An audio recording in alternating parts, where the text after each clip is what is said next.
ಸಾರಿ ಮಾಜಿ, ನಿನಗೆ ತೊಂದರೆ ಕೊಡೋ ಯಾವ ಉದ್ದೇಶನೂ ನಮ್ಗಿರ್ಲಿಲ್ಲ. ನಿಮ್ಮ ಅಣ್ಣ ಸಂಧ್ಯಾ ಜೊತೆ ತಪ್ಪಾಗಿ ನಡ್ಕೊಂಡೂ ಇಲ್ಲ. ಆದ್ರೆ ಅವ್ರ ತಪ್ಪನ್ನ ತಡಿದೆ ವಿಕ್ಕಿ ಜೊತೆ ಇದರಲ್ಲ ಅನ್ನೋ ಕಾರಣಕ್ಕೆ ಸಿಟ್ಟಿರೋದು ಸಹಜ ಅಲ್ವಾ?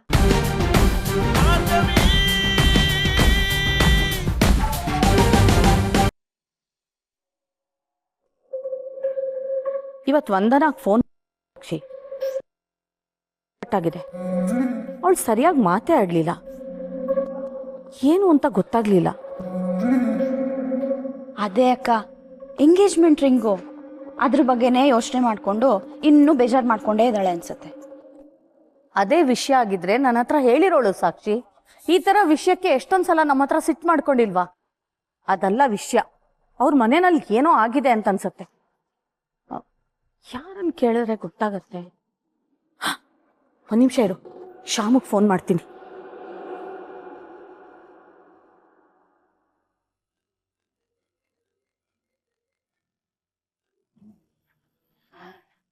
ಹಲೋ. ಹಾ ಮೇಡಮ್. ಶ್ಯಾಮ್, ನೀನು ಶಕ್ತಿ ಅಣ್ಣನ ಮನೆಗೆ ಹೋಗಿದ್ಯಲ್ಲ, ಅಲ್ಲಿ ನಡಿಬಾರ್ದು ಘಟನೆ ಏನಾದ್ರು ನಡೀತಾ? ಅಥವಾ ನಡೆದಿರೋದೇನಾದ್ರೂ ನಿನ್ ಗಮನಕ್ಕೆ ಬಂತ? ಅಂದ್ರೆ ನೀವು ಯಾವ ವಿಷಯದ ಬಗ್ಗೆ ಮಾತಾಡ್ತಾ ಇದ್ದೀರಾ ಮೇಡಮ್? ಅದು ಇದು ಅಂತಲ್ಲ, ಮೊನ್ನೆ ನಡೆದಿದ್ದ ಪಾರ್ಟಿ ಬಗ್ಗೆನೋ ಅಥವಾ ಕೇಸ್ ಬಗ್ಗೆನೋ ಏನಾದ್ರು ತಲೆ ಬಿಸಿ ಇದೆಯಾ? ಅಥವಾ ಇನ್ನೇನಾದ್ರು ಹೊಸ ಗಲಾಟೆ ಏನಾದ್ರು ಆಯ್ತಾ ಶ್ಯಾಮ್? ಹೌದು ಮೇಡಮ್, ಒಂದು ಘಟನೆ ನಡೀತು. ಆ ಭಾರ್ಗವಿನ ನಾವು ಕೋರ್ಟಿಂದ ಒದ್ದು ಓಡಿಸಿದ್ವಲ್ಲ, ಈಗ ಅವಳು ಮತ್ತೆ ಬಂದಿದ್ದಾಳೆ. ಕೋರ್ಟಲ್ಲೇ ಟಿಕಾಣಿ ಹೊಡೆದು ಕೂತಿದ್ದಾಳೆ. ಮತ್ತಿನ್ಯಾವುದೋ ಸಾಕ್ಷಿ ಕೋರ್ಟ್ಗೆ ಬರ್ತೀನಿ, ಕೋರ್ಟಲ್ಲಿ ವಿಚಾರಿಸ್ಕೊಳ್ತೀನಿ ಅಂತ JP ಸರ್ ಬಗ್ಗೆ ಮತ್ತೆ ಶಕ್ತಿ ಸರ್ ಬಗ್ಗೆ ಬಹಳ ಕೇವಲವಾಗಿ ಮಾತಾಡ್ಲು ಮೇಡಮ್. ಇನ್ನೇನ್ ಕೇಸ್ ಮುಗಿಯೋಷ್ಟರಲ್ಲಿ ಮತ್ತೆ ತಲೆನೋವು ಜಾಸ್ತಿ ಆಗ್ತಾ ಇದೆ ಮೇಡಮ್. Okay Shyam, thanks.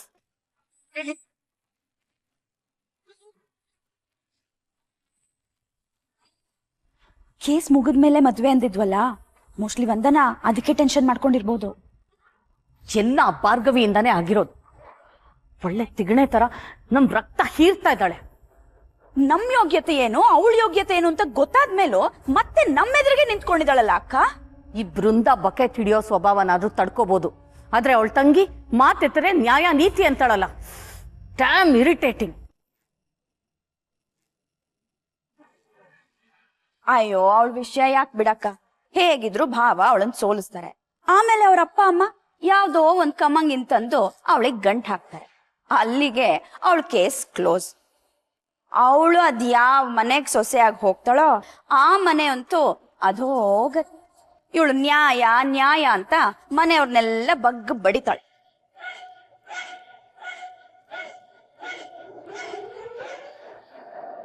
ಪಾಪ ವಂದನ ಅದೆಷ್ಟು ಬೇಜಾರಾಗಿದ್ದಾಳು. ಅವಳಿಗೊಂದು ಫೋನ್ ಕಾಲ್ ಮಾಡಿ ಅವಳಿಗೆ ಸಮಾಧಾನ ಹೇಳ್ತೀನಿ.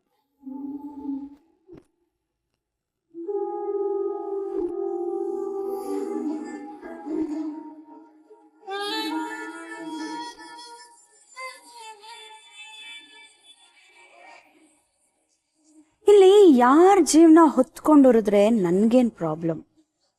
ಹೊತ್ತಿರೋ ಬೆಂಕಿಲೇ ಚಳಿ ಕಾಯಿಸ್ತೀನಿ ಅಷ್ಟೇ.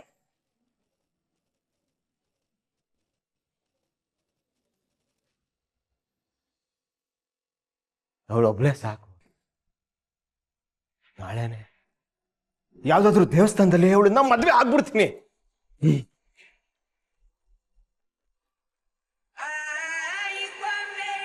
ಅವಳನ್ನ ಕರ್ಕೊಂಡು ಯಾವ್ದಾದ್ರು ಬೇರೆ ದೇಶಕ್ಕೆ ಹೋಗಿ ಸೆಟ್ಲ.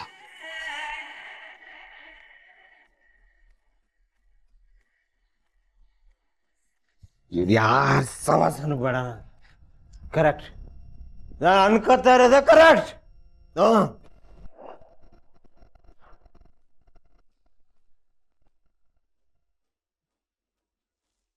ಬೇರೆ ದೇಶಕ್ಕೆ ಹೋಗಕ್ಕೆ ವೀಸಾ ಬೇಕು. ಅದು ಬೇಕು ಅಂದ್ರೆ ಮೊದಲು ಈ ಕೇಸ್ ಮುಗಿಬೇಕು. ಈ ಕೇಸ್ ಮುಗಿದೆ ನಾನು ಅಳ್ಳಾಡಕ್ಕೂ ಆಗಲ್ಲ, ನನ್ನ ಮದ್ವೆ ಆಗಕ್ಕೂ ಆಗಲ್ಲ.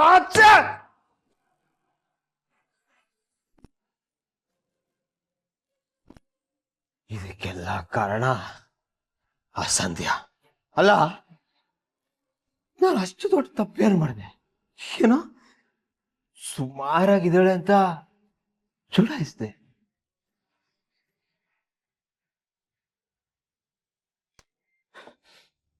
ನಾನು ಕೆನ್ನೆಗೆ ಹೊಡೆದು ತಪ್ಪಿಸ್ಕೊಂಡು ಹೋದ್ಲಲ್ಲ. ಈ ತರ ಅದೆಷ್ಟು ಹುಡುಗಿರ್ನ ನೋಡಿಲ್ಲ ನಾನು. ಬೇರೆಯವ್ರ ತರ ಅಡ್ಜಸ್ಟ್ ಆಗಿ ಸುಮ್ಮನೆ ನಿಂತಿದ್ರೆ ಕೈ ತುಂಬಾ ದುಡ್ಡು ಅನಿಸ್ತಿದ್ದಲ್ಲೇ, ಅಥವಾ ಅಷ್ಟೊಂದು ದುಃಖ ಆಗಿದ್ರೆ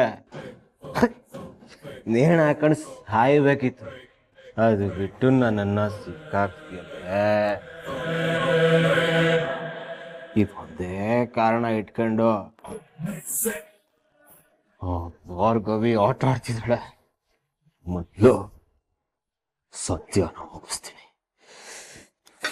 ಆಮೇಲೆ ಆ ಭಾರ್ಗವಿ.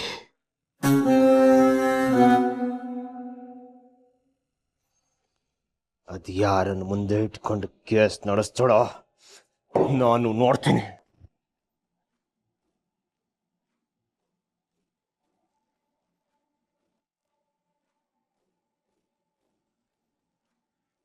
ಏಯ್ ಭಾರ್ಗವಿ, ಒಂದ್ಸರಿ ಕೇಸ್ ಮುಗಿಲಿ, ಆಮೇಲೆ ನಿನ್ನ ಕತೆನೂ ಮುಗಿಸ್ತೀನಿ ಕಣೆ.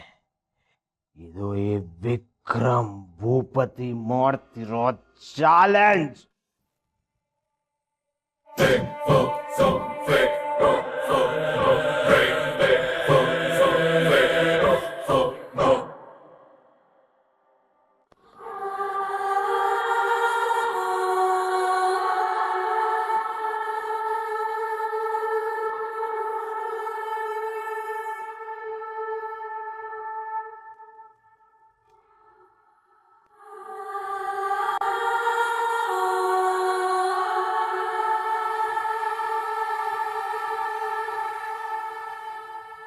ಅಂದ್ರೆ ಇಷ್ಟೆಲ್ಲ ನಡೆದಿದ್ರು ನಿನ್ಗೆಲ್ಲ ವಿಷಯ ಗೊತ್ತಿದ್ರು ಕೂಡ ಸುಮ್ಮನೆ ಇದ್ಯಾ?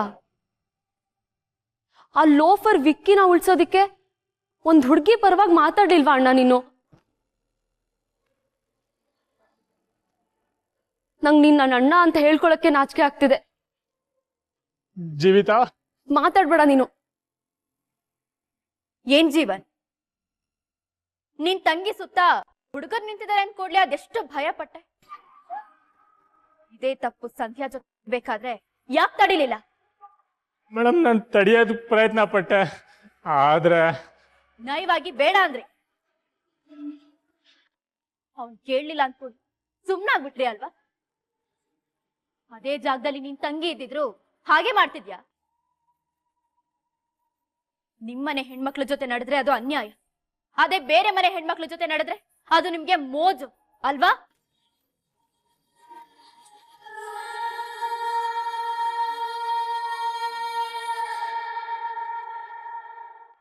ಸಾರಿ ಮಾಜಿ, ನಿನಗ್ ತೊಂದರೆ ಕೊಡೋ ಯಾವ ಉದ್ದೇಶನೂ ನಮ್ಗಿರ್ಲಿಲ್ಲ.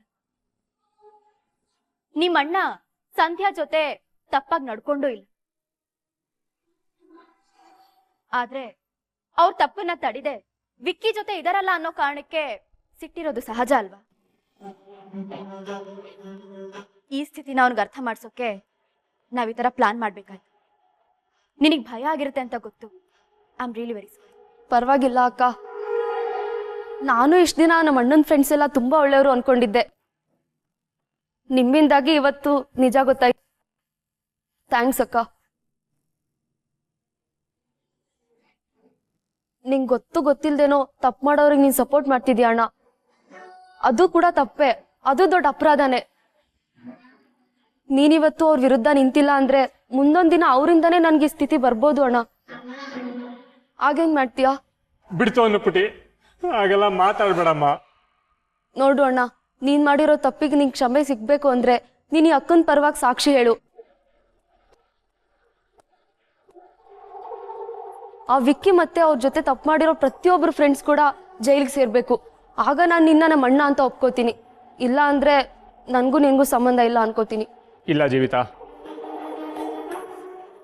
ನೀನು ಹೇಳ್ದಾಗೆ ಕೇಳ್ತೀನಿ. ನನಗೆ ನಿನ್ಗಿಂತ ಯಾವುದು ಹೆಚ್ಚಲ್ಲ ಅಮ್ಮ. ಭಾರ್ಗವಿ ಮೇಡಮ್, ನನಗೆ ಈ ಬುದ್ಧಿ ಮೊದಲೇ ಬರಬೇಕಿತ್ತು. ನೀವು ಯಾವಾಗ ಕರೆದ್ರೋ ನಾನು ಬಂದು ಸಾಕ್ಷಿ ಹೇಳ್ತೀನಿ.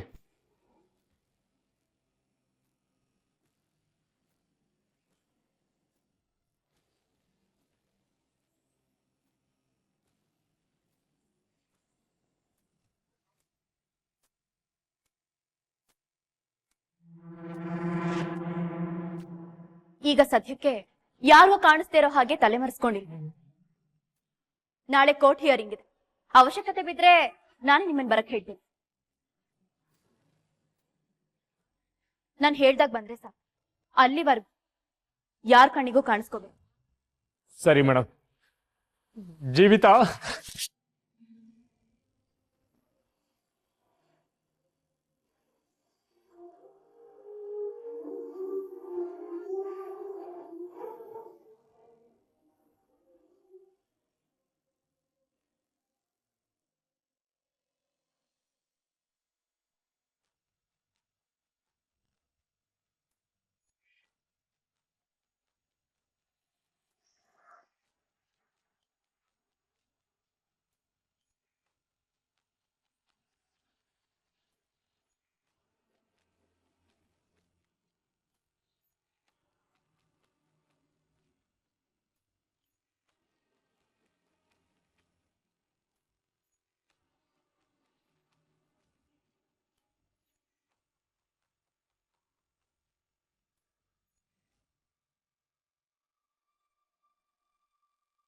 ಇವತ್ತೇ ಕೋರ್ಟ್ ಹಿಯರಿಂಗು.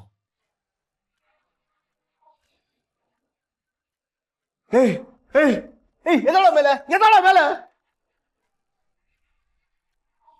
ಏಯ್ ಎದಳ ಮೇಲೆ ಕೋರ್ಟ್ಗೆ ಹೋಗ್ಬೇಕು. ಕೋರ್ಟ್ ಹಿಯರಿಂಗ್ ಇವತ್ತು.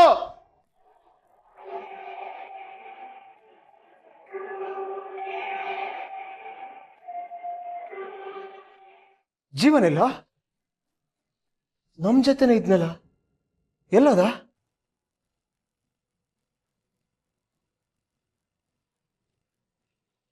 ಜೀವಿತ ಏನ್ ಹೇಳ್ತಾ ಇದೀಯಾ? ಎಲ್ಲಿದ್ಯಮ್ಮ?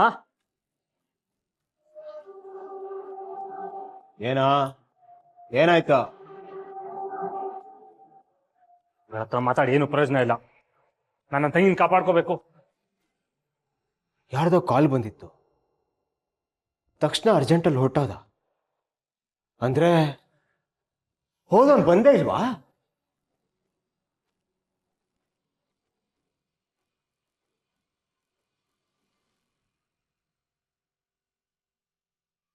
The subscriber is currently switched off. Switch off ಮಾಡಿ ಎಲ್ಲ ಹಾಳಾಗೋದ. ಮಗ, ಅವನೇನಾದ್ರೂ ಭಾರ್ಗವಿ ಕಡೆ ಹೋಗಿರ್ಬೋದಾ?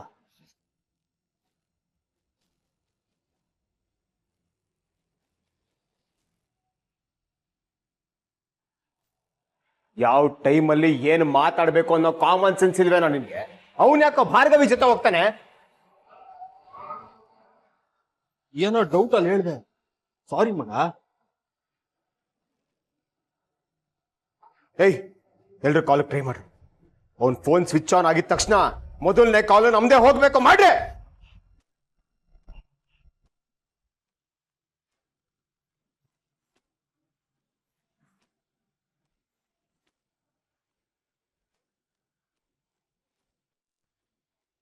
ಮಾಡು.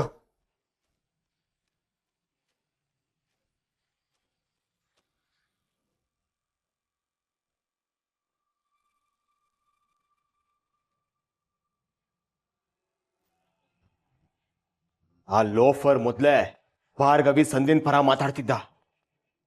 ನಿಜವಾಗ್ಲೂ ಅವನು ಅವ್ರ ಜೊತೆನೆ ಸೇರ್ಕೊಂಡ್ಬಿಟ್ಟಿದ್ರೆ?